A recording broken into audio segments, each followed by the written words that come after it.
Hi there. So I just wanted to make a quick tutorial video on how to set up a container for composting with worms. So the first thing you need to do is make sure that the container that you're putting them into is wider than it is tall. And that's important because when you mix things up, it's a lot easier to get them mixed down into the soil if your container isn't too deep. And then the other thing that's important is you want to make sure that you have 1 cubic foot of space per person in your household for your container.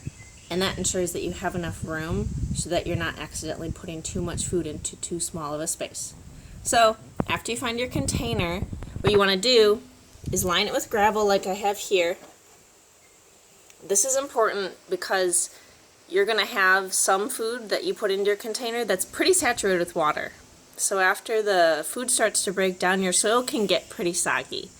And that does not create a very good environment for the worms. So having the gravel at the bottom is important because it provides a drainage point and makes sure that there's some opportunity for the soil to dry out if necessary.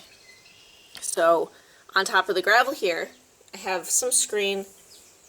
It's the same material that you would use if you were replacing the screen on your house, so works well for me. You can also use landscaping fabric. And then once you get that set up, you'll just want to get some soil. You can buy it at a gardening store, but I just grabbed mine out of my own garden at home. And that's nice because then when I throw it back in the garden later, it's going to have a lot more nutrients in it since I am composting in it, and provide nutrients to my food that I'm growing now, and it starts the process all over. So you can get your dirt and put it in your container, and that's when you add your worms.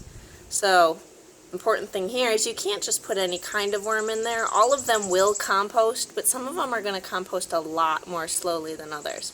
So make sure that you get red wigglers. I got mine from a fishing bait shop, so they're not too hard to find. You can order them online, but they'll give you like 200 or 300 worms.